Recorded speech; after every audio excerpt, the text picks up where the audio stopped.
ছেলে মেয়ে বলে কিছু হয় না। আমি বিশ্বাস করি পৃথিবীতে দু রকম মানুষ আছে, ভালো মানুষ আর খারাপ মানুষ। খারাপ মানুষদের থেকে দূরে থাকতে হবে কিংবা তাদের প্রতিহত করতে হবে।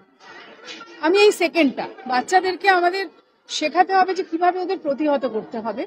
আর কারণ আমাদের মেয়েদের স্কুল, ছেলেদের স্কুল হলে আমরা হয়তো ওদেরকে সুশিক্ষা দেওয়ার চেষ্টা করতাম যাতে ওরা খারাপ মানুষ না হয়। মেয়েদের ক্ষেত্রেও খারাপ মানুষ যাতে না হয় সেই শিক্ষার পাশাপাশি আমরা সিসিটিভি বাড়িয়েছি অনেকগুলো, পুরো গোটা স্কুল সিসিটিভিতে মুড়ে দিয়েছি। গত 1 মাসের মধ্যেই এই সিদ্ধান্তগুলো নিয়েছি।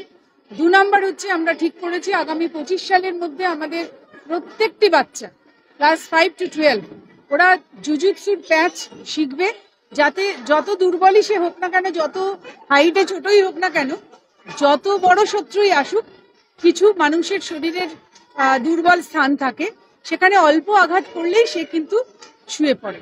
সেটা করে অ্যাটলিস্ট ও যেন পালিয়ে নিজেকে রক্ষা করতে পারে, সেটা আমাদের আগামী 25 সালের মধ্যে করব।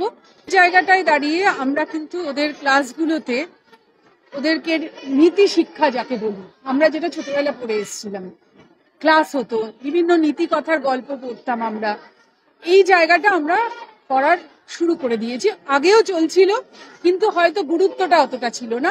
এখন এই নীতি শিক্ষার জায়গাটা কিন্তু অনেক গুরুত্ব দিয়ে আমরা করছি, খুব প্রয়োজন। আমরা সবসময় বলি ভালো রেজাল্ট আগে নয়, আগে ভালো মানুষ হয়, তোমার ব্যবহার যেন একজন ছাত্রীর মতো হয়, এইটাই আমাদের উদ্দেশ্য। ভালো রেজাল্ট তো সবাই চায়, সেটা আমরা চাইছিও অবশ্যই, কিন্তু তার আগে ওরা ভালো মানুষ হোক, এটাই আমাদের মোটো।